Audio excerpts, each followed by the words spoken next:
Sim, senhora. Gente, boa noite. Vamos começar, então. Ficaram duas alunas para apresentarem as suas falas, né, dos trabalhos dos seminários. Então, a Jéssica Roberta, vamos aproveitar que você foi derrubada, mas agora já retornou, para você apresentar a sua parte logo de uma vez, Jéssica? Em nome de Jesus, não vai cair de novo. Posso começar? Pode. Espera aí que eu vou compartilhar aqui para você, Jéssica. Ela vai colocar os slides. Obrigada, Bia. Obrigada.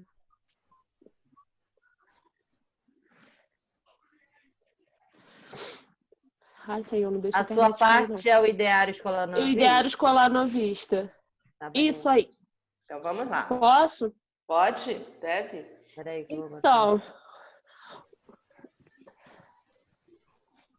Obrigada, Bia. Nada. O Ideário Escolar Novista ele veio contra o considerado que era tradicional antigamente nas escolas, e ele começou na década de 20, mais ou menos.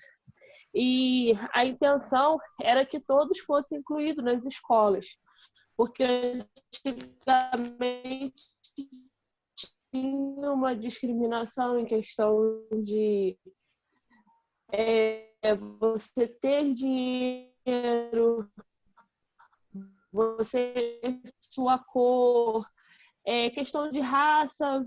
Com isso, o Ideário Escolar Novista incluir todos desde a infância nas escolas, incluindo a escrita, a leitura, as aulas.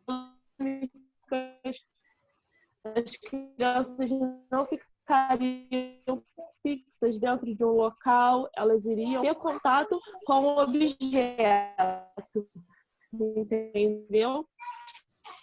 Está cortando um pouco. Jéssica, fecha seu áudio. 1932 foi... Para ver se melhora.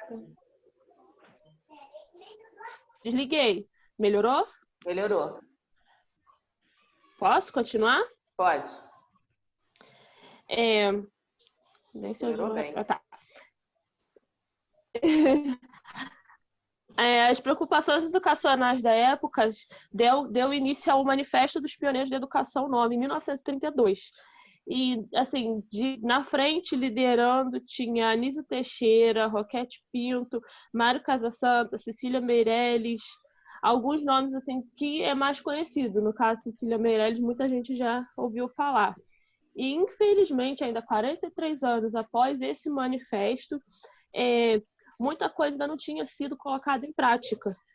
E a intenção deles era que a educação deixasse de ser um privilégio só da parte econômica, mas sim uma coisa de caráter biológico, onde todos tivessem o direito de estudo, de educação.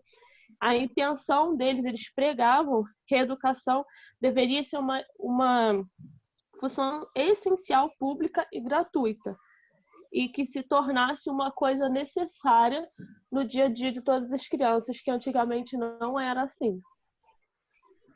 Acho que eu acabei. Tá bom. Eu resumi o resumo do resumo com medo da internet cair, professora. Tá bom.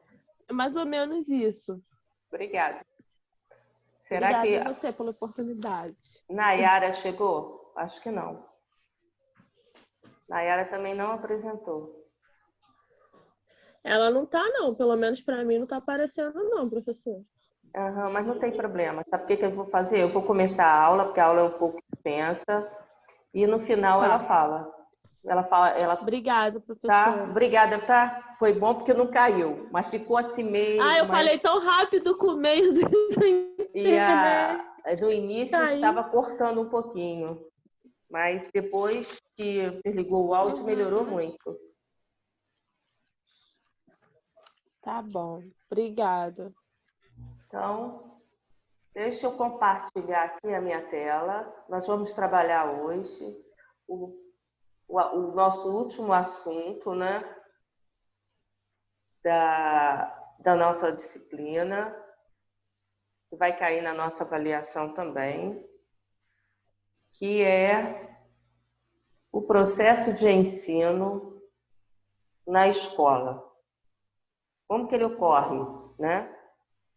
Então, nós vamos trabalhar como que se dá esse processo de ensino, como que ele ocorre, quais os fatores que interferem, as suas características, né? Nós vamos trabalhar um pouco de cada coisa hoje.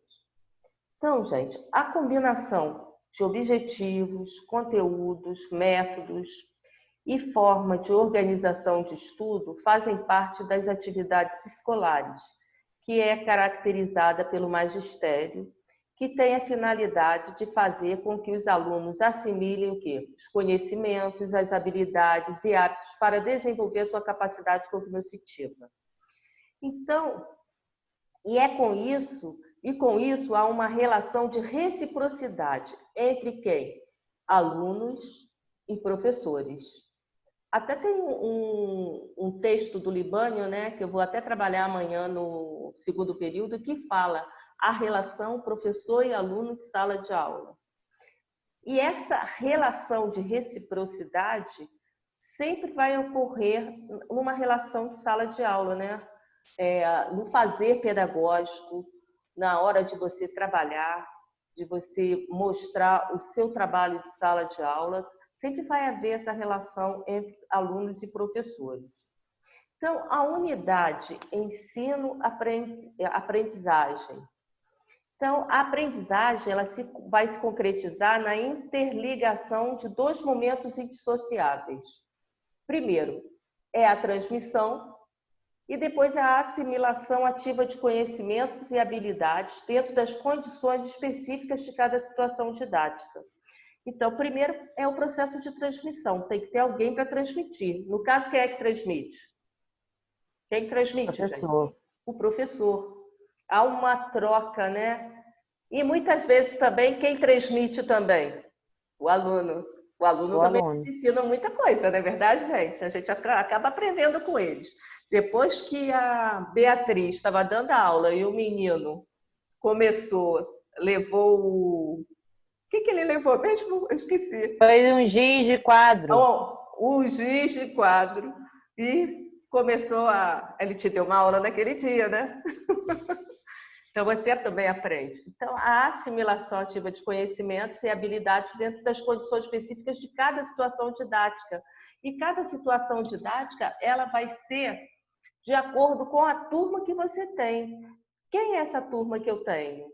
Qual o meu tipo de aluno? Qual a comunidade que ele vive? Né? A gente vai ver diferença. Às vezes, você trabalha no particular e você trabalha no público, você vai ver diferença. As diferenças que ocorrem, né? Então, as relações entre professor, aluno e matéria, elas não são estáticas, paradas, né? Mas elas são dinâmicas. Por isso falamos da atividade de ensino como um processo coordenado de ações docentes. Porque o professor, a todo momento, ele tem que estar o quê, gente? Se reinventando, não é verdade? Olha aí, ó, todo mundo se reinventando para dar aula remota, né? Aula através das mídias, das redes sociais. Então, quando a gente fala que todo o processo é coordenado por ações docentes, são todas aquelas ações, aqueles procedimentos do professor para os procedimentos e receber esses procedimentos de retorno do seu aluno. Portanto, a condução desse processo, como qualquer atividade humana, requer uma estruturação dos vários momentos de desenvolvimento da aula ou unidade didática. Porque a gente não trabalha apenas com uma aula, geralmente o professor trabalha com um conjunto de aulas. Porque às vezes você tem um tema, mas ao lado desse tema maior, você tem uma série de subitens, de subtemas que você vai trabalhar. Então, você não trabalha apenas com uma aula, a gente trabalha até com um conjunto de aulas.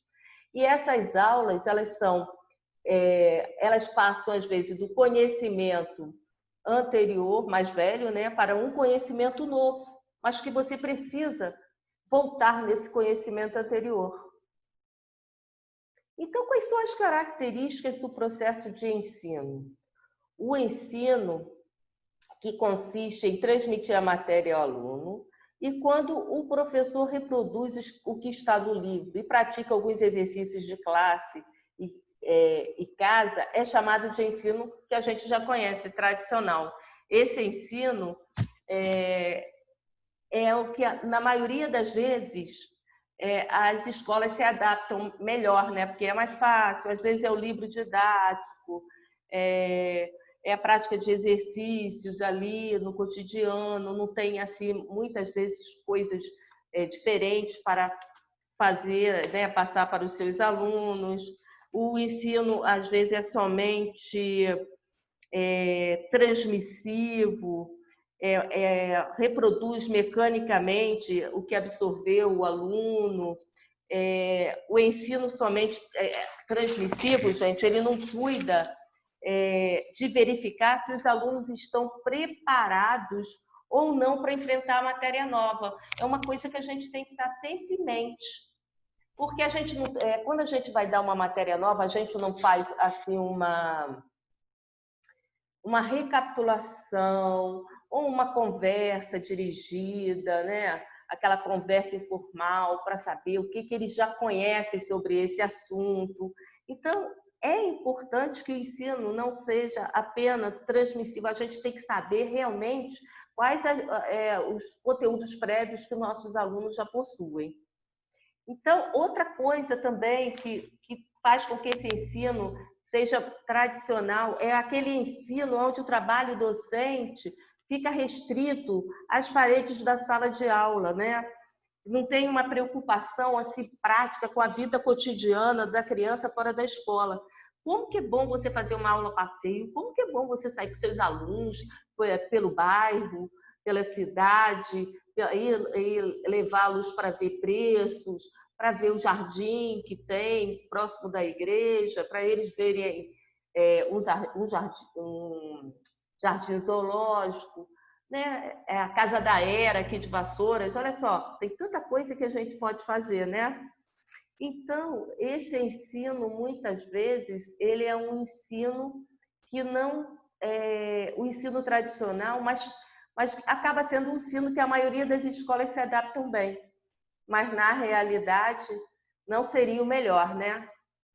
Porém, o ensino é mais que isso, gente. É a compreensão de que das ações do professor, quando eu falo ações do professor, são os procedimentos do professor. Aquilo que o professor quer passar para o aluno, que ele prepara para o aluno, que são estimulados a assimilar, tendo consciência e sendo o quê?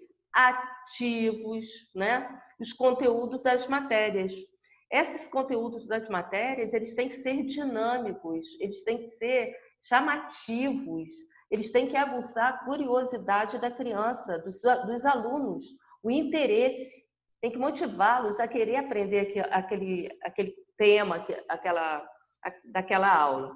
Utilizando a forma de ensino tradicional, o professor não se preocupará em tornar as matérias mais significantes e interessantes para os alunos. Ele não se preocupará em verificar se o aluno está preparado, se tem alguma dificuldade.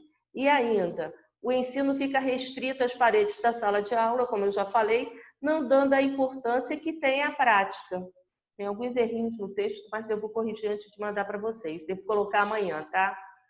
Então, gente, o que é o processo de ensino? Vocês estão entendendo? O processo de ensino é tudo que ocorre no fazer pedagógico.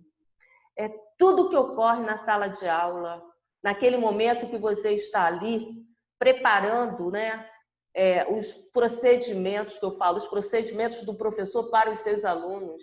E há uma devolutiva através de quê? Dos objetivos comportamentais dos seus alunos, daquilo que os alunos trazem até você, dizendo se eles assimilaram ou não aquele conteúdo. Então, o processo de ensino é um conjunto de atividades organizadas do professor e dos alunos, procedimentos dos professores e procedimentos dos alunos, visando alcançar determinados resultados, que seria o quê? O domínio de conhecimentos e desenvolvimento das nossas capacidades cognitivas, que depois a gente vai falar explicadinho sobre isso. Tendo como ponto de partida o nível atual de quê? De conhecimentos, experiências e de desenvolvimento mental dos alunos, daquilo que eles conseguiram, né, com esse trabalho, né, que é realizado pelo professor. Então, o ensino é um processo que se caracteriza pelo desenvolvimento e transformação progressivas das capacidades intelectuais dos alunos em direção ao domínio dos conhecimentos e habilidades e sua aplicação em quê? Na vida prática. Por isso que eu sempre falo que o ensino ele tem que ter utilidade, o aluno tem que ver para que serve aquilo ali. Quando você explica, por que todo mundo tem raiva da matemática? Ah, porque é difícil lidar com números, isso e aquilo, mas não. Quando o aluno vê que matemática, você acaba respirando matemática desde a hora que você acorda, porque a primeira coisa que a gente vê ao acordar é olhar a hora, né? Vamos, não é isso? Você olha a hora para ver se você não vai perder a hora. Então, isso já é matemática. Então, a matemática, a gente respira matemática todas as horas do dia. Então, você tem que mostrar isso para que o aluno não tenha medo da matemática, para que ele possa gostar da disciplina, ele possa querer participar, entender. Então, a aplicação prática é a melhor forma de você ver a matemática. Como lidar com a matemática no dia a dia. Você sai para fazer uma compra, você utiliza dinheiro várias vezes ao dia. Então, tudo isso é importante. Então, o processo de ensino, gente, tem um caráter intencional e sistemático. Quando a gente fala que ele tem um caráter intencional e sistemático, nós estamos falando de uma educação formal, não é isso? Lembra que nós estudamos isso na nossa primeira unidade? Em virtude do qual são requeridas as tarefas docentes de quê? De planejamento, que se ele é intencional e sistemático, ele tem regras a serem seguidas. E para isso ele tem que ter o quê? Um planejamento, direção das atividades de ensino, aprendizagem e avaliação. Então, tudo isso ocorre, né? Ele obedece a uma direção, orientando-se para objetivos conscientemente definidos. Implica também que, em passos gradativos, de acordo com critérios de idade e preparo dos alunos. Porque nem tudo a gente pode ensinar aos alunos, né? A gente tem que adequar ao quê? A faixa etária deles, ao preparo dessa turma, desses alunos, nível de maturidade. Então, tudo isso é importante. Então, o processo de ensino, ele é intencional, ele tem uma intenção, ele tem sistema próprio, ele tem regras, ele tem momento para acontecer e momento para terminar, não é assim? É igual o nosso processo de ensino. Estamos terminando o nosso período. Então, supõe-se que a gente vai ter que ter uma avaliação, a gente tem um ciclo de atividades, tanto de exercícios, tanto de verificações, né? A prova, avaliação, P1, P2. Então, tem passos a serem percorridos. Bom, vamos lá. Antes de prosseguir, alguns conceitos importantes que devemos entender. Conteúdos do saber escolar. O que são os conteúdos do saber escolar? Isso tudo tem no texto que eu vou estar colocando amanhã para vocês, tá, gente? Os conteúdos do saber escolar nada mais são do que os conhecimentos sistematizados. E tem alguém com o vídeo aberto, com o áudio aberto. São conhecimentos sistematizados, selecionados das bases das ciências e dos modos de ações acumulados pela experiência social da humanidade e organizados para serem ensinados na escola. Então, são todos aqueles conteúdos, né, que são traduzidos nos livros didáticos, que são trazidos pelos nossos currículos e que devem ser trabalhados em sala de aula, na escola. São também habilidades e hábitos vinculados ao quê? Aos conhecimentos, incluindo métodos e procedimentos de aprendizagem, de estudo. São atitudes e convicções envolvendo o modo de agir, de sentir e enfrentar o mundo. Porque, na realidade, gente, né, o professor apenas não... Ele transmite conhecimentos, mas ele também ajuda na formação de hábitos. Às vezes o professor educa muito mais um aluno, às vezes, do que a família, não é verdade? Porque você está fazendo a formação de hábitos das crianças. Tem muitas crianças que chegam à escola pequenininhas e quem acaba ensinando ela a tirar a fralda é o professor de creche. Ajuda a tirar a fralda, ajuda ela a se vestir. Então, ela está na formação de hábitos. Sai da mamadeira, vai para outro tipo de alimentação. Então, são as formações de hábitos, de habilidades, porque muitas vezes a criança também chega muito pequena, não sabe andar.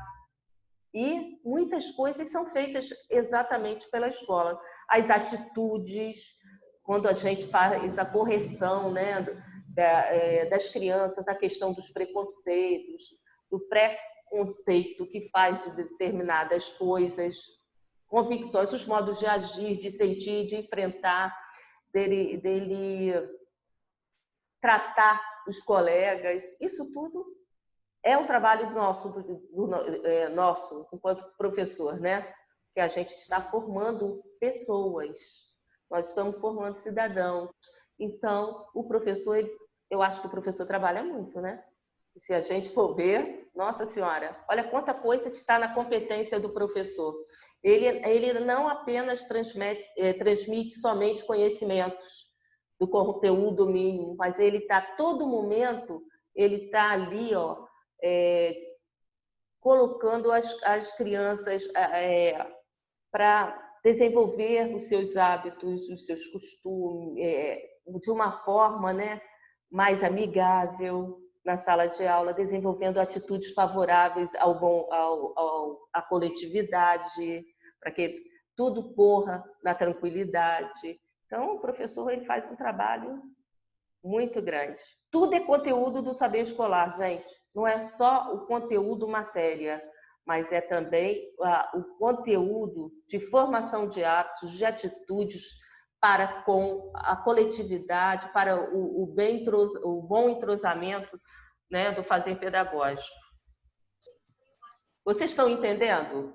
Eu estou querendo dizer que não é apenas somente passar o conteúdo, o professor ele faz além, ele educa.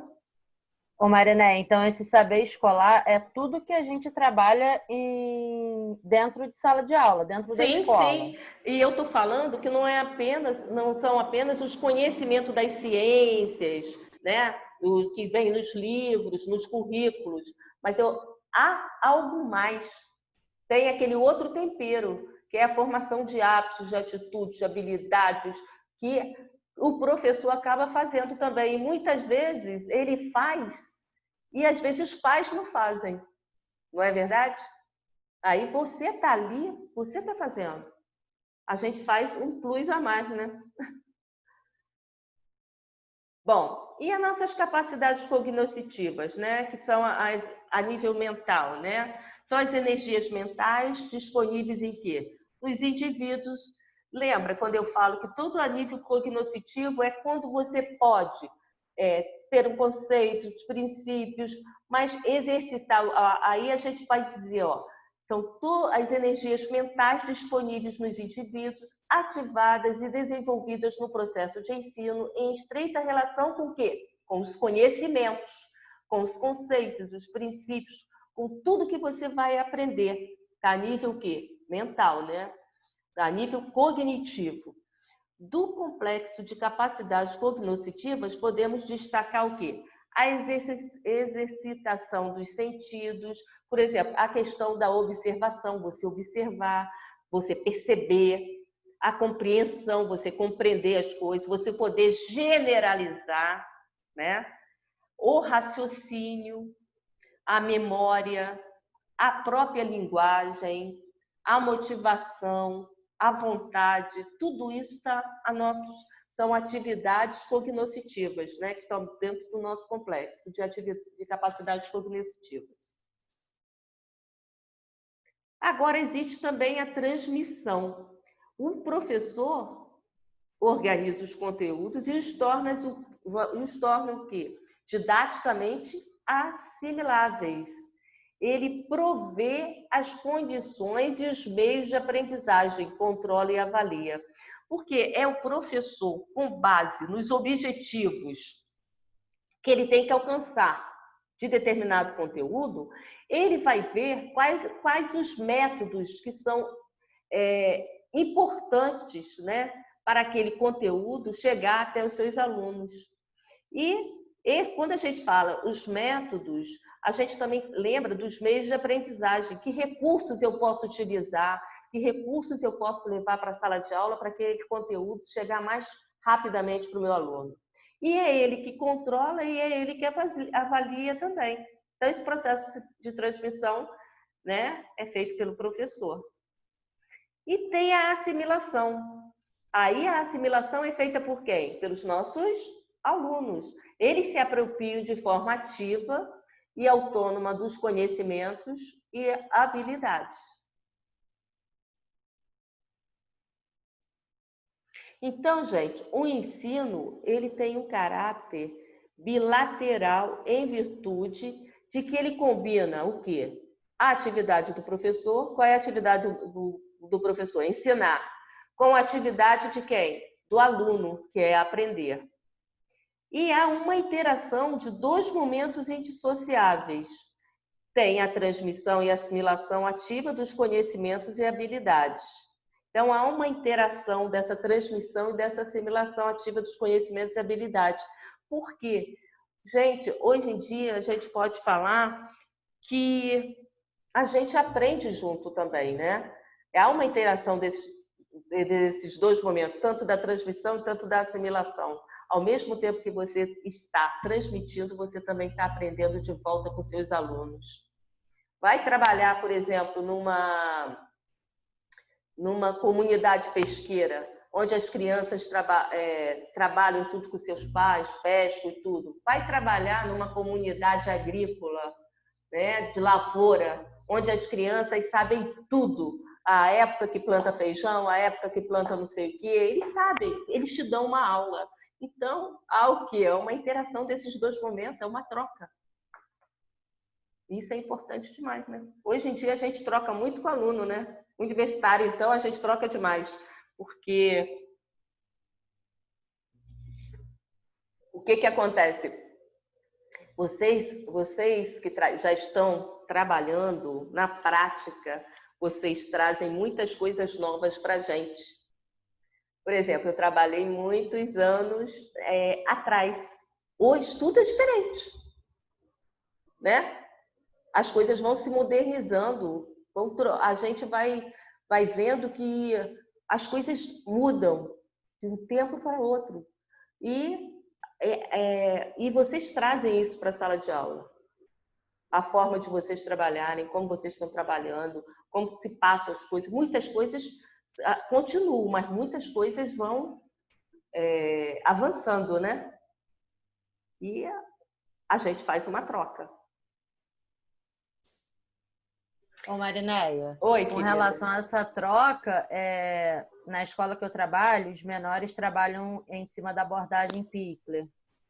E aí as meninas precisam, por exemplo, vai trocar a fralda dos menores. Aí vai falando para eles, ó, eu vou tirar a sua fralda para ver a troca, né? Ó, essa aqui é a sua fralda, eu vou tirar a sua fralda. Agora, ó, tô limpando o seu bumbum. Vai explicando o procedimento para a criança não se sentir invadida por aquele adulto. Então, eles vão fazendo essa troca de experiência com a criança ali no momento em que tá fazendo, mexendo no corpo da criança. Mas é bom. Entendeu? Isso é muito importante, sabia? Até para ver a forma como a criança vai proceder, né? E é interessante, e eles gostam, é porque é uma forma carinhosa também. Ó, vou limpar o seu bumbum, né? Vai Isso aí. devagarinho, porque até para criança, porque é uma invasão, muitas vezes é uma invasão. Interessante, né? Agora, eu acredito que na minha época não era assim, não. Hoje já é. Porque hoje tudo você tem que ter muito cuidado, né? Tem que Aham. ter. E elas fizeram um curso, né, voltado para abordagem Pickler, que ensina o passo a passo de como fazer para a criança não se sentir aí invadida, né? É bem bacana. Uhum. Interessante. Então, gente, a escola deve prover aos alunos conhecimentos sistematizados que, contribuindo para o seu desenvolvimento intelectual, sejam úteis para a sua vida prática. Sem o domínio dos conhecimentos, não se desenvolve o quê? As capacidades intelectuais. Não é possível a assimilação de conhecimentos de forma sólida e duradoura.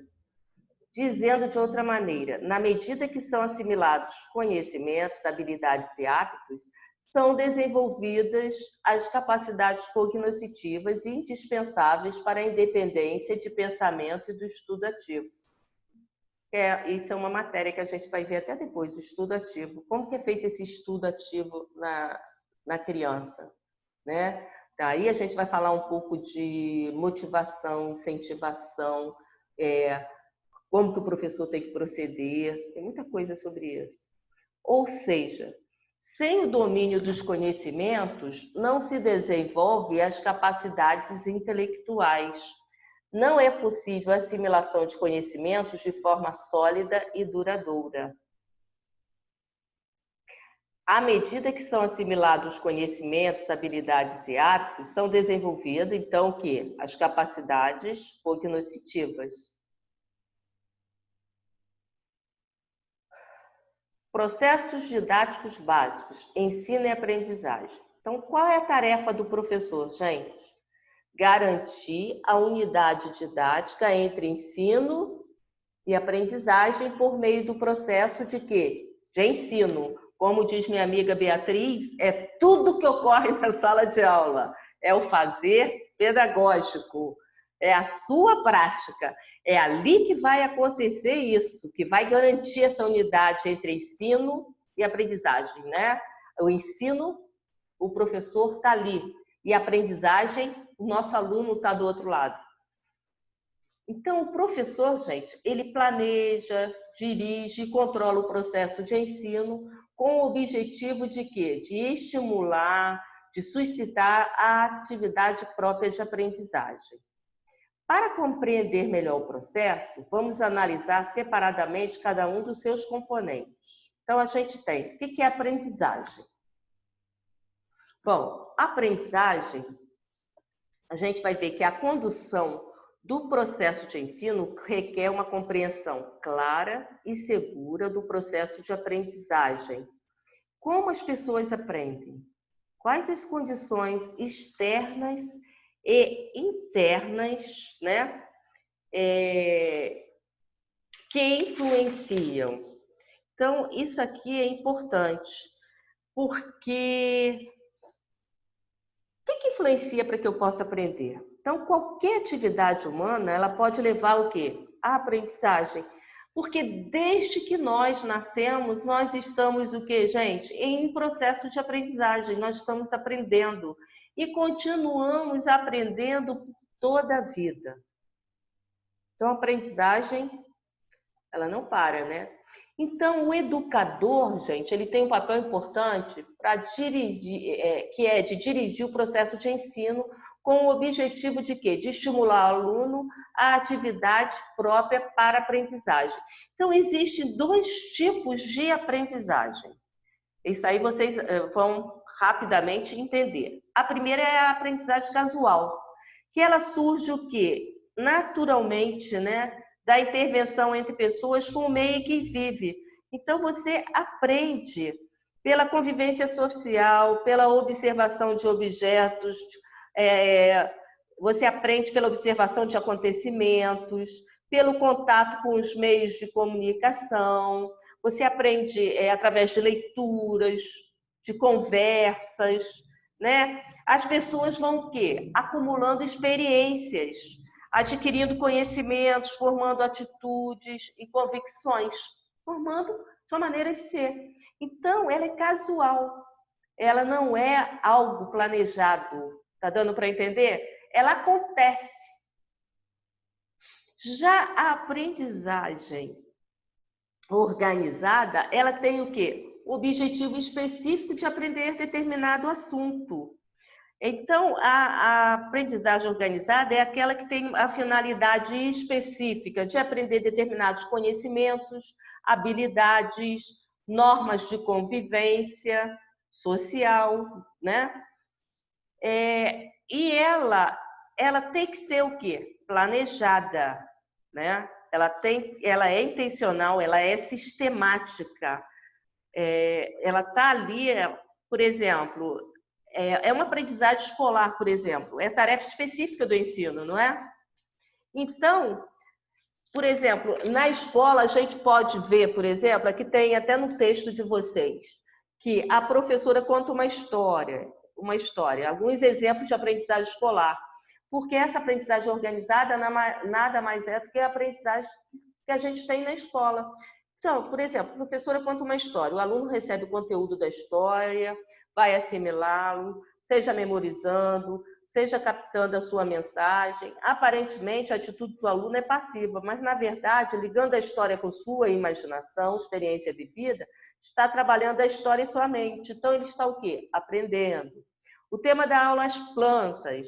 Então, no pátio da escola, cada aluno escolheu uma plantinha, aí a professora pede para observarem a planta, conversa com ele de como que as plantas nascem, aí você vai direcionando. Então, é uma aprendizagem organizada, o tema daquela aula naquele dia. E o mesmo com outros conteúdos, outras matérias, outras disciplinas, né? Tem que ser organizado, porque tem planejamento próprio e tem momento para acontecer. Agora, casual não. A casual, ela ocorre, surge naturalmente de uma conversa, às vezes, eu conversando com a Beatriz. Eu aprendo porque Beatriz me contou, através de uma conversa, algo que eu acabei assimilando, certo? Deu para entender? Então, geralmente, a organizada, ela é planejada, ela é sistemática. Aí a gente lembra logo da escola. E casual, ela acontece espontaneamente, tá? Então, a aprendizagem casual, ela é espontânea. Ela surge naturalmente da interação entre as pessoas e o meio. Você aprende a todo instante, em qualquer lugar. E a aprendizagem organizada, ela tem a finalidade específica direcionada a quê? A aprendizagem de conhecimentos e habilidades, de atitudes, etc. Então, a gente pensa logo na aprendizagem escolar, né? Ela é específica da escola. A aprendizagem escolar tem algumas características. Então, ela é o quê? Planejada, intencional e dirigida. Há influências de fatores afetivos e sociais que afetam o aluno na motivação para estudar. Por isso que o professor ele tem que ser aquela pessoa afetiva e sem fazer diferenças entre os alunos, né? Tem que ser um incentivador da aprendizagem, tem que ser um mediador em sala de aula. Aí a gente vai usar tudo que veio desde a escola nova, um orientador da aprendizagem, né? Hoje ele é mais mediador, mas ele é um orientador da aprendizagem, que também, ao mesmo tempo que ele está orientando, a gente também aprende, né? Na relação com o professor e outros aspectos. Então, a aprendizagem, gente, ela é um processo gradativo, ela não ocorre da noite para o dia. Existem crianças que têm dificuldades e outras facilidades de pegar o conteúdo. Isso a gente sabe, né? A gente vê claramente. Mas também não quer dizer que por ter facilidade, a criança assimile a matéria também. Existem crianças que têm a maior facilidade, pega, mas a gente também tem que estar ali ao lado delas, né? Porque nem tudo ela às vezes vai pegar com certa facilidade. Tem crianças que são ótimas em português, tem crianças que são excelentes em matemática, mas não em alguma ela tem a tendência a ter menos acesso, né, à disciplina. Então, o que é aprendizagem escolar? Processo de assimilação de determinados conhecimentos e modos de ação física e mental organizados e orientados no processo de ensino.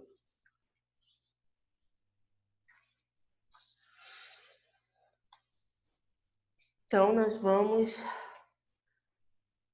aprendemos, então, conhecimentos sistematizados, habilidades e hábitos de sensório-motores, atitudes e hábitos na aprendizagem escolar.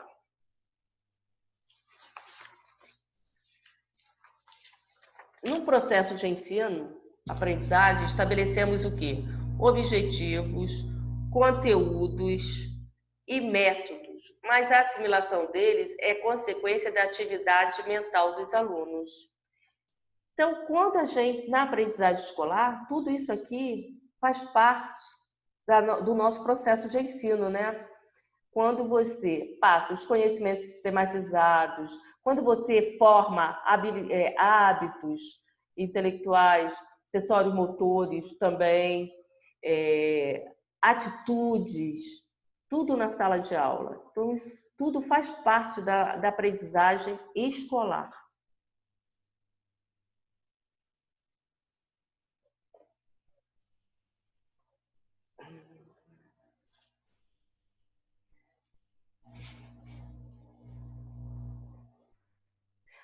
Quando a gente fala dessa questão sensório-motores, nós estamos falando, por exemplo, na escola que a criança, na sua fase inicial, gente, ela está desenvolvendo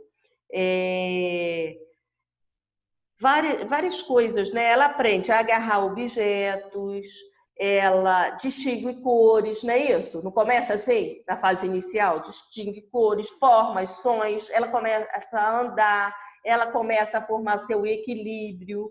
Então, tudo, por isso que o sensório e motores são os que predominam mais nessa fase inicial da criança. E isso também faz parte do nosso trabalho. Essas atitudes e hábitos que são formados, né, que faz parte da gente introduzir com eles. Muitas vezes também as primeiras palavras, né, e são coisas que faz parte do processo de ensino e faz parte da prática do professor. O processo de assimilação ativa. O que é assimilação ativa, gente? É a apropriação de conhecimentos e habilidades. É um dos conceitos fundamentais da teoria da instrução e do ensino, que a gente vai estudar isso depois, no segundo período. É um ato de conhecimento pelo qual assimilamos mentalmente os fatos, fenômenos e a relação com o mundo. A aprendizagem, então, é uma relação cognitiva entre o sujeito e os objetos do conhecimento. É essa relação entre a aprendizagem, né? É o sujeito com o objeto, que seja ele do conhecimento, né? Dos fatos, dos fenômenos, essa relação que ele mantém com o mundo. A assimilação ativa na escola de novos conhecimentos. Então, ela é o quê? O desenvolvimento de forças cognitivas dos alunos, necessário à ação externa do professor, ensino e seus componentes objetivos, conteúdos, métodos e formas organizativas.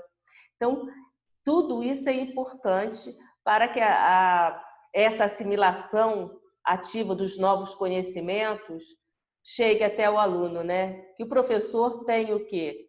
Seus objetivos bem traçados, os conteúdos bem delineados, os métodos. O que ele vai utilizar? Método aí, gente, depois nós vamos estudar isso. Os métodos são o quê? Eu vou trabalhar em grupo, eu vou fazer só exposição verbal, eu vou utilizar trabalhos individuais. Aí são as formas. E as formas organizativas, que são os recursos, os meios de ensino que a gente vai utilizar para que essa assimilação ocorra, né, de acordo com os conhecimentos que vão sendo passados. Então, nenhuma criança nasce com as capacidades cognitivas prontas e acabadas. Elas vão se desenvolvendo no quê? No decorrer da vida, à medida que ela vai, né,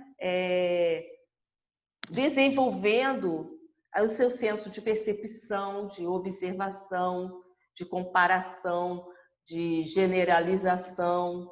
E aí ela vai se desenvolvendo.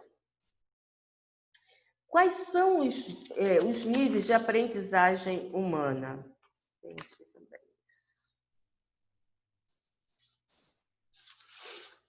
Níveis de aprendizagem humana.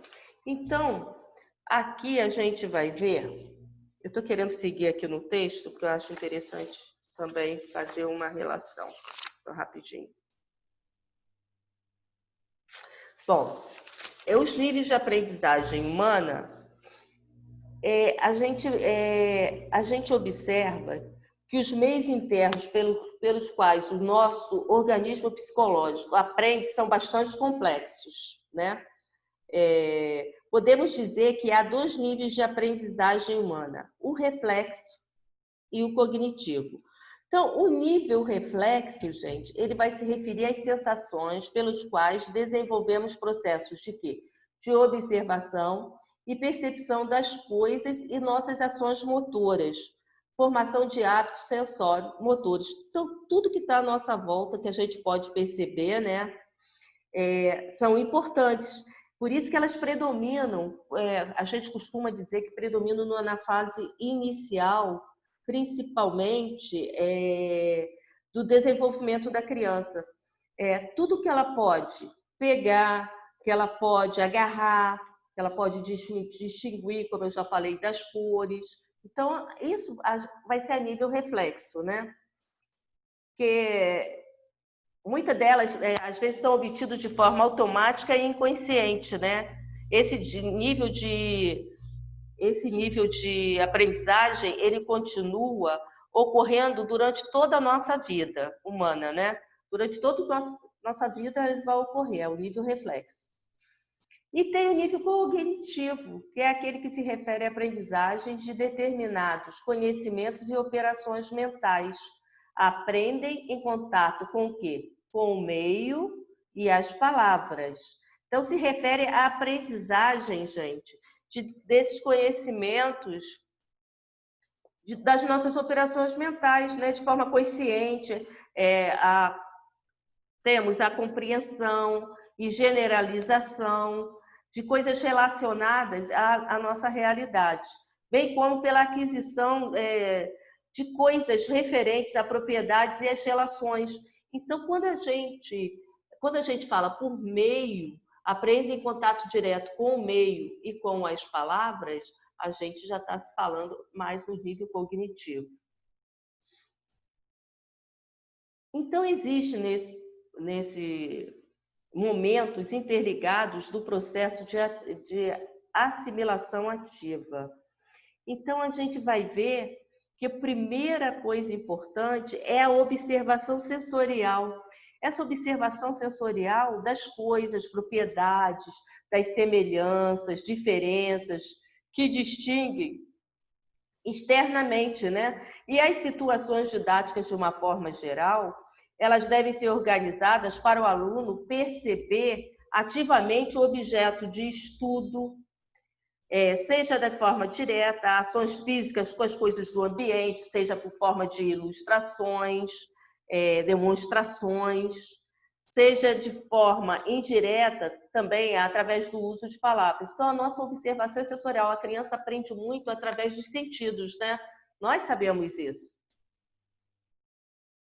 E ela, quando ela pode ver as semelhanças, fazer as comparações, por exemplo, as cores, né? Ela separa os triângulos, os quadrados, Aí ela é uma observação sensorial, né? Por semelhanças, por diferenças. Ela separa. Já viu aqueles jogos que tem crianças que separam por cor? Às vezes é para ela separar por formato, mas ela vai separa por cor, depois separa todos os círculos, os retângulos, todos, mesmo coloridos. Ela está discriminando, mas aí ela faz por semelhanças, ela pode fazer por cor, né? Aí depende, vê as diferenças que distingue e ela pode utilizar de várias formas. Bom, e atividade mental? Atividade mental quando a gente implica a atividade mental de tomar o quê? Os objetos e fenômenos estudados em suas relações com outros objetos e fenômenos. É quando ela ela forma as ideias e os conceitos mais claros e ela amplia esse conhecimento que ela já tem. Então, ela já faz as ligações com as coisas, né? É uma transformação, é quando ela consegue perceber, mas ela faz a análise, ela faz uma síntese, ela já chega a abstrair, né? A generalizar, a sistematizar, a atividade mental dela vai evoluindo com o quê? Com a evolução do conteúdo, né? Com a evolução do conteúdo da matéria, ela vai formando outras ideias do conteúdo. Ela vai passando isso para outras coisas que virão lá na frente. Ela faz essa ligação. Aí que você vê que ele realmente está assimilando o conteúdo, quando ele consegue linkar uma coisa à outra.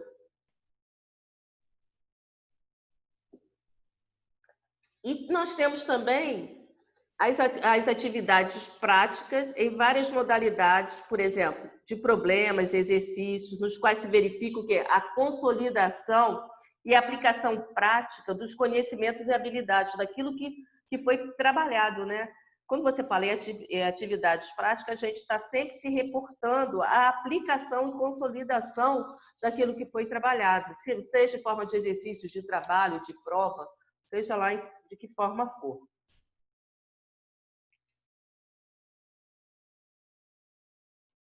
Então, gente, esses são os momentos interligados do processo de assimilação. Primeiro, a criança passa pela observação sensorial, depois ela tem a atividade mental dela, ela vai ampliando, né, todo o conhecimento que ela tem, fazendo uma aplicação, né, mas linkando isso com outras coisas, e depois ela consolida, né, e aplica. Tanto é que, ó, olha a figura aqui, ó. Tantas coisas, né? Então, quais são as características da aprendizagem escolar? Bom, primeiro, ela é uma atividade o quê? Planejada, intencional e dirigida. Logicamente, ela não pode ser o quê, gente? Casual e espontânea, né? Então, a aprendizagem e o ensino formam uma unidade, mas não são atividades que se confundem uma com a outra, né?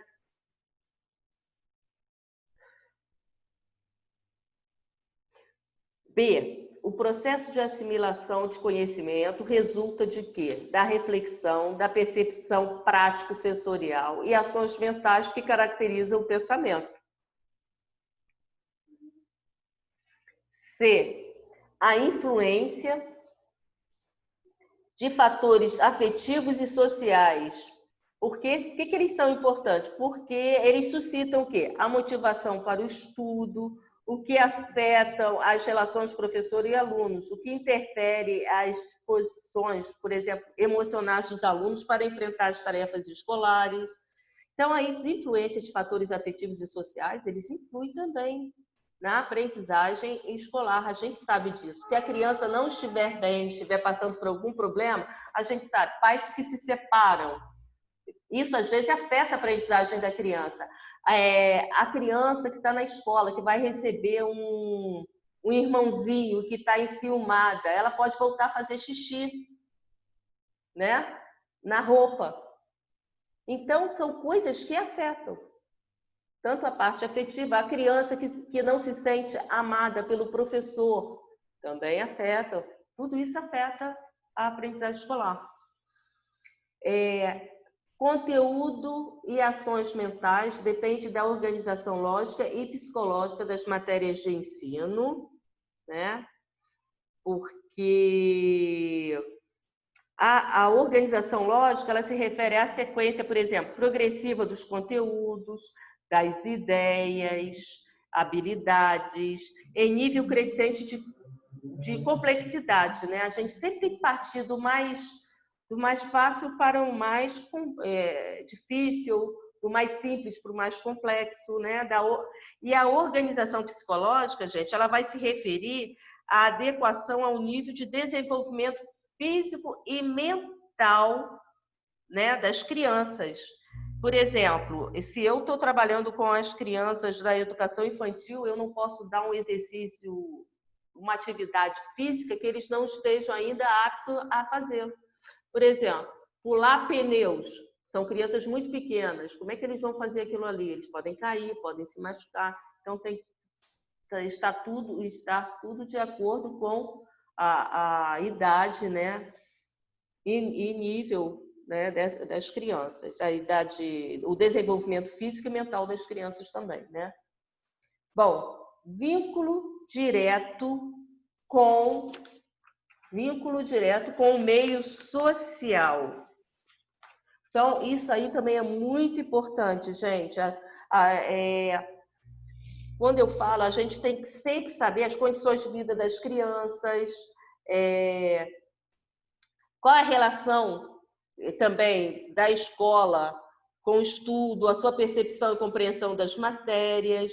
Isso também é importante. A relação da criança com a família, com o meio social que ela vive, no trabalho.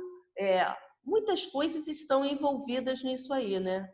Então, tudo se envolve, o trabalho das famílias, se a criança fica sozinha em casa. Olha quantas coisas que acontecem. Tem muitas crianças que são pequenas, mas que tomam conta de crianças ainda menores, né? Bom, o outro é a aprendizagem escolar, ela também está o quê? Vinculada à motivação dos alunos, né? Que indicam os objetivos que procuram. Então, a motivação é intrínseca quando ela se trata de quê? De objetivos internos, como, por exemplo, a satisfação de necessidades orgânicas ou sociais, a curiosidade, as aspirações pelo conhecimento. E quando que ela é extrínseca?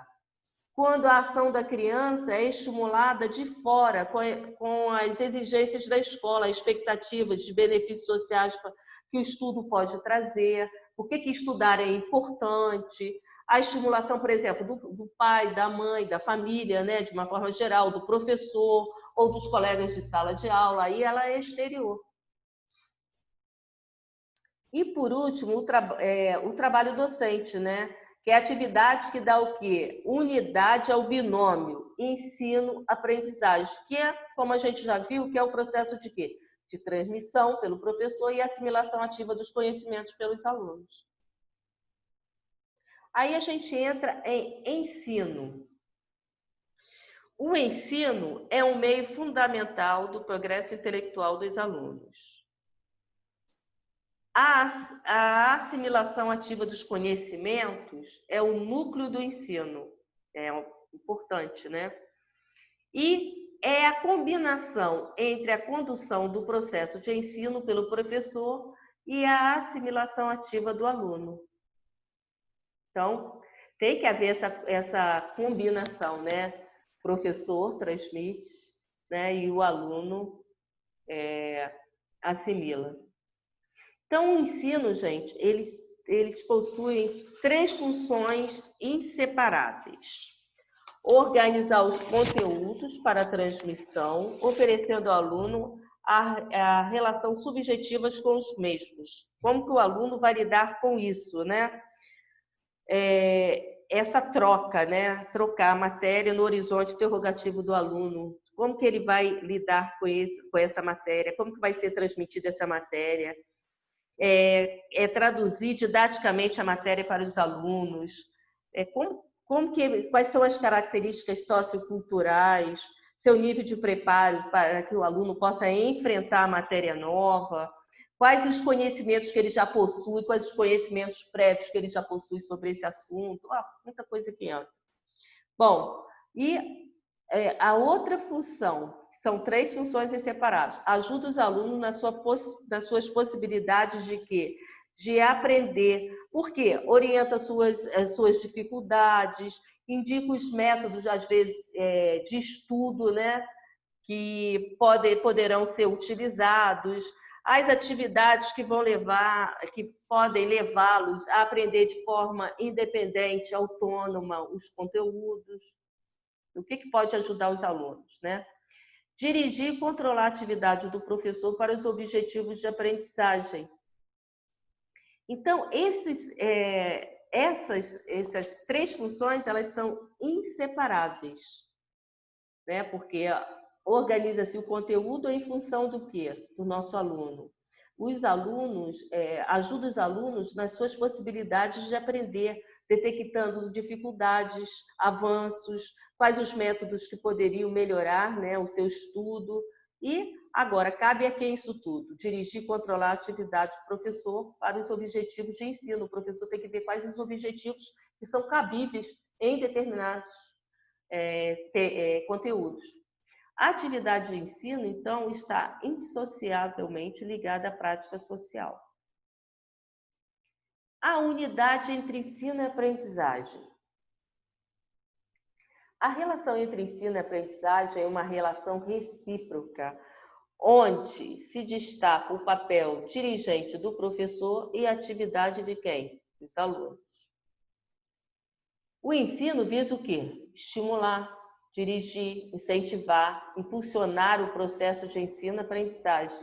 Não é isso? Já a aprendizagem é a atividade do aluno de assimilação dos conhecimentos e habilidades. Então, o ensino não existe sozinho, mas sim na relação com quem? Com a aprendizagem.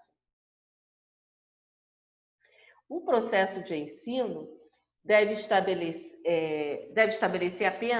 apenas exigências e expectativas que os alunos possam cumprir para poder realmente envolvê-los nesse processo e mobilizar as suas energias.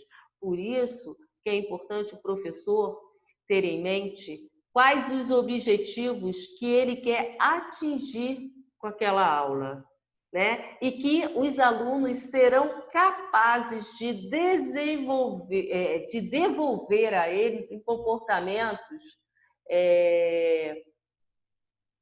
como que eu posso dizer? Comportamentos instrucionais, em comportamentos cabíveis àquele tema, que ele possa mostrar que eles realmente aprenderam.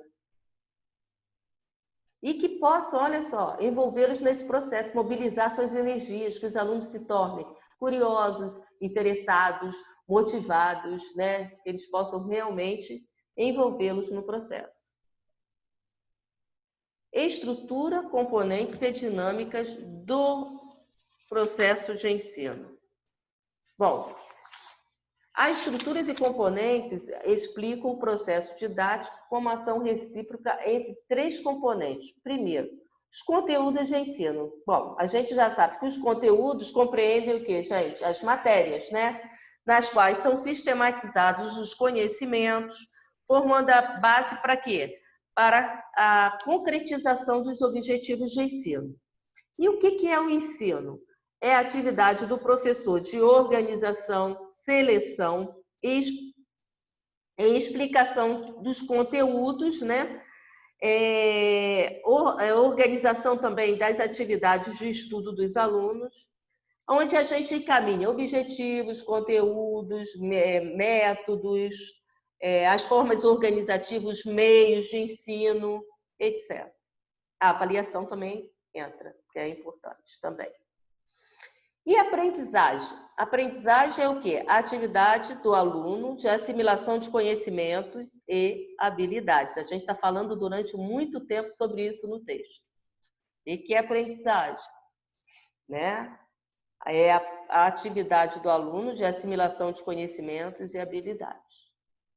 Então, o processo de ensino realizado no trabalho docente é um sistema articulado, formado pelos objetivos, conteúdos, métodos e condições, sendo como sempre o professor responsável por essa condição.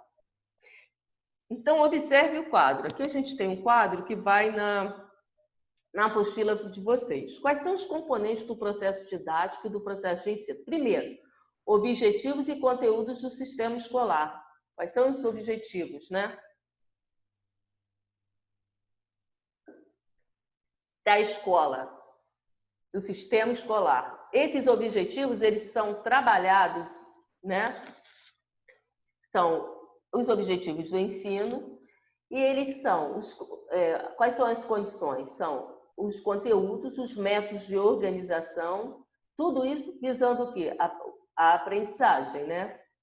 E dentro disso aqui, a gente tem o domínio de conhecimentos, habilidades, hábitos e desenvolvimento das capacidades cognitivas, que a gente já falou, a inserção e atuação nas diversas esferas da vida social, que é o quê? A prática social.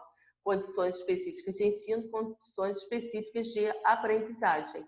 Porque tudo isso gira em torno de quê? Da vida da prática social. É tudo trabalhado em função disso. Nesse quadro, o autor diz que o processo de ensino consiste ao mesmo tempo na condução do estudo e na autoatividade do aluno e levanta a contradição deste fato. Deixa clara a dificuldade de execução da tarefa docente e afirma que a didática contribui justamente para tentar resolver essa contradição entre ensino e aprendizagem. Em outras palavras, esta contradição acontece entre o saber sistematizado e o nível de conhecimento esperado. Aonde que entra a didática aí, gente? A didática entra na questão dos objetivos, porque é ela que fornece os objetivos, os conteúdos, mas ela provê a metodologia e os meios de ensino. Acho que ele chama também de formas organizativas de ensino, porque é esse recheio do bolo que eu costumo falar, que é o método e as formas, os meios de ensino, que vão incentivar, que vão dar um plus na sua aula, que vai fazer com que a aula seja motivadora, que seja interessante, que seja contada uma história, que seja feito um trabalho de grupo, onde os alunos vão montar um terrário, etc. Então, a didática, ela propicia isso. Existem algumas condições para que a contradição se transforme em força. Aqui é força motriz, tá? Forca motriz. Primeiro, dá ao aluno consciência das dificuldades que aparecem no confronto com um conhecimento novo que não conhecem. Quer dizer, fazer o aluno pensar. O volume de atividades, conhecimentos e exercícios deve considerar o quê? O preparo prévio do aluno. Saber se o aluno realmente está preparado, né? Se ele tem conhecimento sobre o assunto. Estas condições devem constar no planejamento, sempre o planejamento do professor. Planejamento é o guia do professor. O professor que chega à sala de aula sem estar com um planejamento é igual um barco à deriva. Ele não sabe para onde vai, o que ele vai fazer. Ele vai ver na hora o que ele vai fazer. Então, o professor já tem que chegar com sua aula organizada, com o que ele quer atingir naquele dia. Quais são os seus objetivos para aquele dia. Então, a estruturação do trabalho... Oi, fala. Quem está falando? Marcele, vai. Esse planejamento, no caso, ele é feito assim, pode-se dizer que segue um modelo, vamos dizer assim, você tem uma turma, você sempre vai seguir aquele modelo ou você pode fazer de acordo com o que a turma faz? Porque, às vezes, a turma pode ser mais adiantada, outra mais devagar. Não. Cada planejamento, por isso que eu falo, eu costumo dizer para os meus alunos o seguinte, eu acho muito errado quando você faz um planejamento, você conhecer a turma. O ideal é você fazer um diagnóstico da sua turma. Às vezes você vai pegar uma turma de primeiro ano de segundo ano, vamos falar de segundo ano, que ela não está bem alfabetizada. Então, você tem que voltar e alfabetizar ainda. Então, o que acontece? É bom você diagnosticar primeiro. Então, esse planejamento, ele é feito de uma forma que você possa colocar ali o que sua turma pede, mas não saindo, por exemplo, tem um conteúdo mínimo a ser seguido, não é? Então, você pode trabalhar em cima desse conteúdo mínimo, mas às vezes tem turma que você pode ir de vez em pouco que eles pegam, mas você tem que primeiro conhecer a sua turma. Agora, existem os modelos. Fala, querida. E depende também da forma de trabalho de cada instituição. De cada instituição, exatamente, porque depende. Eu trabalho em duas escolas e é totalmente diferente. O que eu utilizo em uma, eu não consigo aproveitar nada na outra. E pode ser, às vezes, a mesma série, o mesmo ano letivo, ano de escolaridade. É verdade, com certeza. Agora, o planejamento vocês vão aprender a fazer. A minha turma já está fazendo um plano de ensino do segundo período para entregar. Agora, existem planos de aula. Eu vou botar uns planos de aula para eles fazerem para a aula que vem. Bom, então, a estruturação do trabalho docente. A metodologia do trabalho docente inclui o que, então? Métodos, formas e procedimentos de docência e aprendizagem, materiais didáticos e técnicas de ensino e organização da situação de ensino. Então, isso tudo é o nosso trabalho docente, né? Vocês vão aprender isso tudo agora no semestre que vem. Quais são as técnicas, quais os materiais, os métodos, tudo vocês vão aprender. A estruturação da aula é a organização, sequência e inter-relação dos momentos do processo de ensino. O trabalho docente é uma atividade o quê? Intencional, planejada, conscientemente, visando atingir os objetivos de aprendizagem. Atingir os objetivos de aprendizagem. Vou tirar esse do daqui. Há 5 momentos da metodologia de ensino na sala de aula. Primeiro, orientação inicial dos objetivos de ensino e aprendizagem, né? Aqui, nesse momento, o professor procura o quê? Incentivar os alunos no estudo da matéria nova, colocando os objetivos e os resultados que devem ser conseguidos. Então, ele estimula o desejo do aluno dominar um novo conhecimento, para novos progressos, indica as habilidades que podem ser aprendidas, a aplicação de conhecimentos na prática. Então, essa orientação aqui é muito importante. Depois, a transmissão e assimilação da matéria nova. Uma vez, por exemplo, já suscitada essa vontade do aluno, né, aprender, suscitada esse interesse, é o momento, né, de familiarizarem com a matéria que eles vão estudar. E o professor começa a consolidar essa matéria, né? Começa a transmitir essa matéria, vamos dizer assim, porque consolidar já é mais para o final. Então, ele começa a passar a matéria nova, né, fazendo as condições, explicando o que é possível de ser atingido naquele conteúdo. Então, ali ele vai fazer a explicação do que será dado nessa matéria. Aí a gente tem a consolidação e aprimoramento dos conhecimentos. O que é a consolidação e aprimoramento dos conhecimentos? Habilidades e hábitos. É o processo de quê? No processo de percepção e compreensão da matéria, já vai ocorrendo o quê? A assimilação dos conhecimentos. Aí você pode trazer uma série de coisas, por exemplo, fazer revisão, fazer as tarefas de casa, fazer exercício. Aí você vai consolidar, vai aprimorar, vai ver o que ele realmente está aprendendo. Também, nesse momento aí, os exercícios, as tarefas, as provas de revisão, são coisas importantes, né, de serem feitas.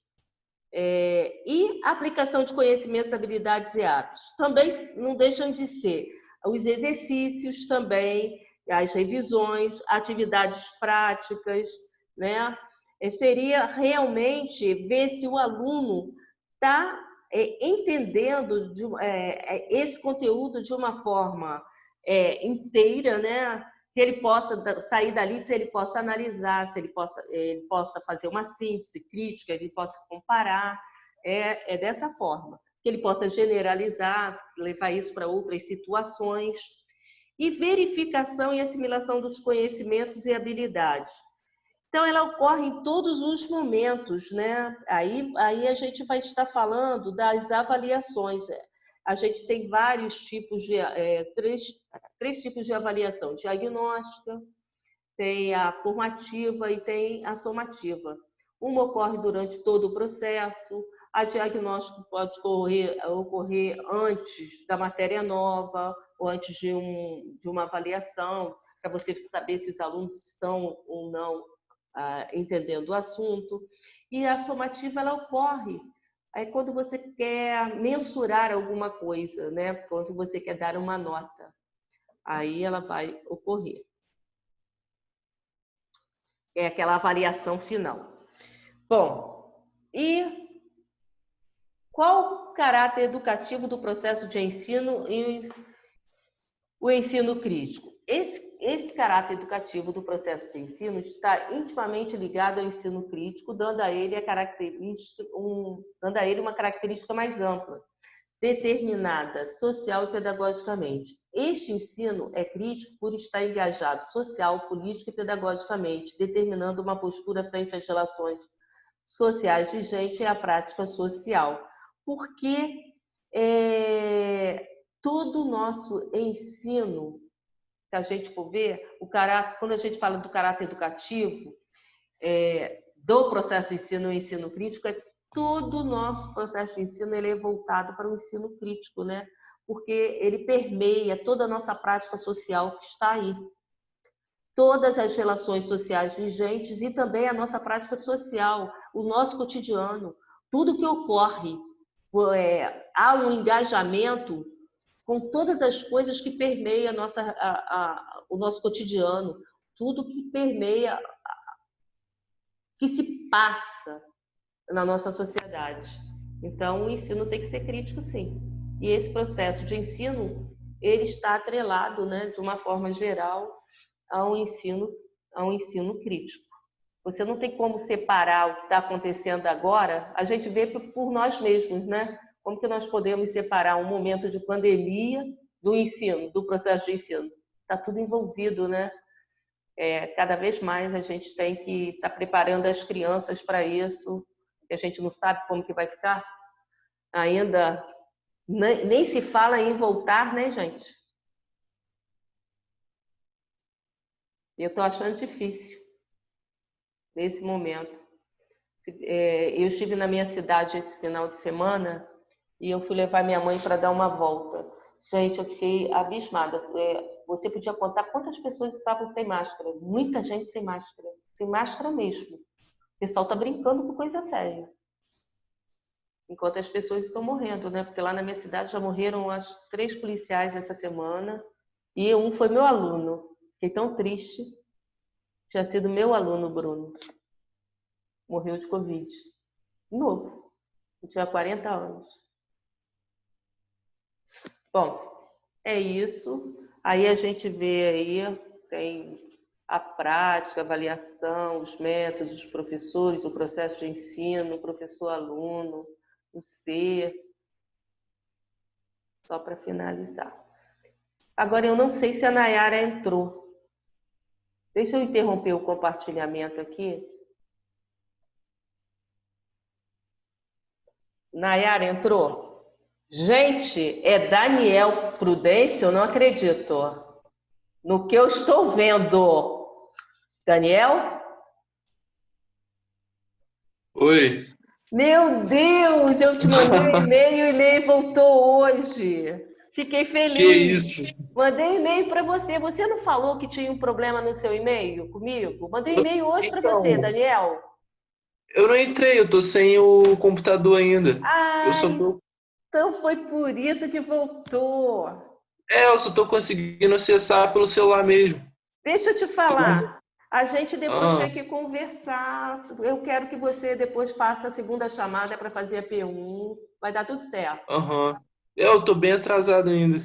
Ah, mas vai dar Muito tudo atrasado. certo. O que que vai acontecer? Olha só, você vai pegar o conto. Você tem pelo menos conteúdos? Consegue acessá-los? Então, depende do meu computador, que está sem Não, acesso à pelo celular internet. você consegue acessar alguma coisa? Consigo, mas o Ava, não, o site, não sei o que acontecia com o site. Que, Por quê? Você não está mas conseguindo acessar o Ava pelo o celular. APA, não? Pelo celular? Pelo celular, não. E um Ah, tempão. vem cá, você está com. Porque senão a gente podia mandar para você. E o WhatsApp, você consegue?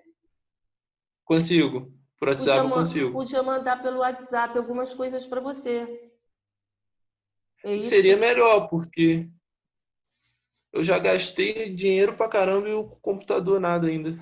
Ah, coitado. Olha só, eu vou conversar com os professores, se é o professor. Vê se você consegue entrar nas próximas aulas. Ah, hoje eu fiquei feliz de te ver. Aham. Não, tô tentando acompanhar, assim. Eu Você vou. já chegou daqui- Hoje é o primeiro dia que você vem? Não, assisti, eu acho que 2 aulas. De quem? Ah, o Gilberto, eu acho, né? Ah, E o outro professor lá, que eu não lembro foi o o nome. Ângelo? Irenilda, da Ah, da Irenilda. Erenilda? Tenta entrar no É, Ângelo também. foi Ai, do Ângelo e da Irenilda, na verdade. do Ângelo? Porque você mora onde? Porque eu tenho Eu essa moro em postura. Avelar, É em Pati. longe? Ah, é longe. Não tem. Porque senão eu podia fazer a impressão para você do conteúdo.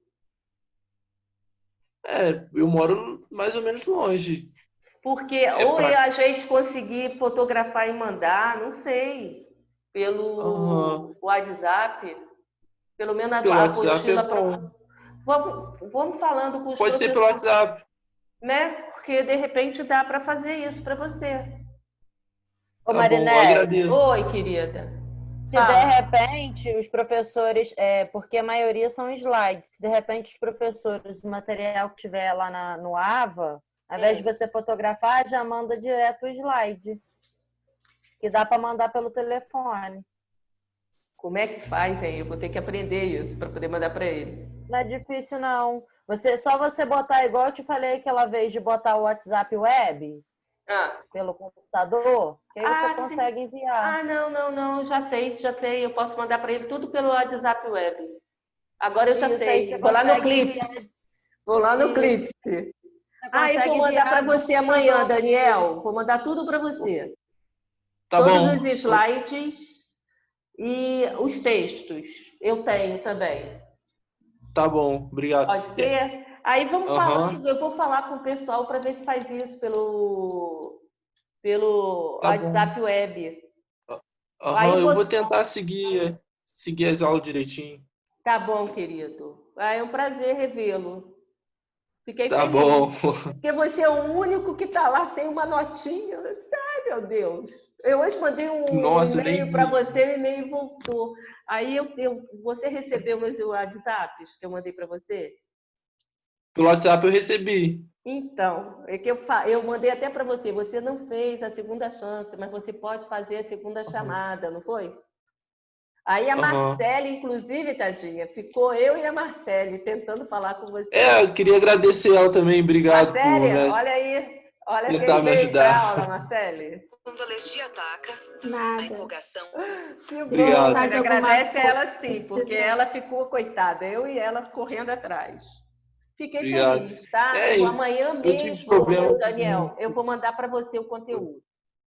Agora vamos Tá ver se bom. todos os professores mandam pelo Aham, web, né?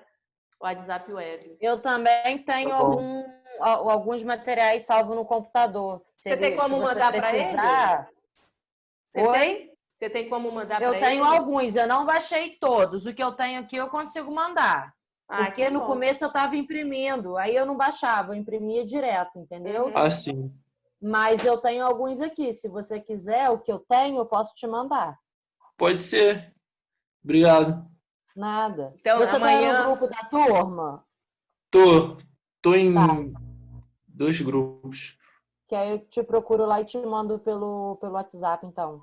Gente, Aham, pode ser. a Nayara, será que chegou? Ela não apresentou o trabalho e nem você, hein, Daniel? Depois tem que ver alguma coisa para você fazer. Como é que vamos fazer isso? Eu vou entrar em contato com você. Aí eu vou ver o que eu posso fazer por você, tá? Para esse Aham. amanhã mesmo eu vejo alguma coisa. Já que Tá, eu você vou de correr atrás, repente, sim. olha só, eu posso ver um educador para você falar aí na próxima aula, um pouquinho, a biografia dele, que cada um trouxe. Aí eu Aham, vejo amanhã para você, pode ser? tá. Só que eu Então, tô com um problema também com a câmera frontal do celular. O ah, celular é novo e tal, mas tem algum problema sobre não... não aparecer? Não, não tem É, problema. Se você apresentar, não tem tá, problema não, tá tá? bom. Mas amanhã Aham, eu vou ver, eu vou botar até uma observação aqui para eu ver isso para você amanhã. Bom, a Nayara não está presente, né, gente? Eu vi a Josiele aí, que deve ter chegado. Cibele. Cibele também não estava na minha listagem. Deixa eu ver. Daniel, Josiele. Oi, professora, cheguei atrasada. Não tem problema, querida. O importante é que você veio. Tá bom. Tá bom? Boa noite, professora. Eu cheguei também atrasada, não quis te interromper. Não, mas não tem problema. Gente, o problema é entrar, tá? Não tem problema mesmo. Pode entrar, que eu no final eu vejo todo mundo. Oi, fala. Quem é Raika? Fala, querida. Eu tô tentando falar com a Nayara, mas eu não tô conseguindo. Mas agora ela respondeu, ela falou que não tá conseguindo entrar porque a internet dela tá horrível. Oh, meu Deus. Vai ficar ela para semana que vem de novo, porque eu tô dando chance, porque senão fica sem nota. Aí fica ela e Daniel na semana que vem. Vamos ver. Tá bom? Vamos ver tá o que eu bom. faço. Se não for a semana que vem, vai na outra. A gente vai, eu vou dar um tempinho. Bom, gente, fiquei feliz. Amanhã, Daniel, eu vou mandar esse material para você, tá? Das aulas Tá que eu bom. tenho. Eu mando todos Aham. vou mandar os PowerPoints e os textos que eu tenho, tá? Uhum. Para você fazer, são os textos. Aí eu devo ter lá, né? Eu tenho um pendrive Tassi Brother, aí é o texto que eu fico trabalhando. Então, gente, Aham. podemos encerrar? Alguém quer falar alguma coisa? Fala para a Nayara aí, coitada. E não é culpa dela, né? Professora Marlene, Fala, querida. a senhora vai colocar um texto desses slides de hoje também? Vou, Vai ter algum? por causa da prova, né? Porque é de consulta. Olha só, amanhã eu estarei colocando o slide e o texto da disciplina. Ele já está todo organizadinho lá para colocar. Pode, tá bom? Pode deixar. Tá, obrigada. Nada. E mando para você, Daniel. Então, gente, Aham. boa noite, obrigada aí. E vamos encerrar. Boa noite. Boa Boa noite. noite. Boa Boa noite. noite. Boa noite. Boa Tchau. noite. Tchau. Boa noite. 20h45. Deixa eu gosto de anotar.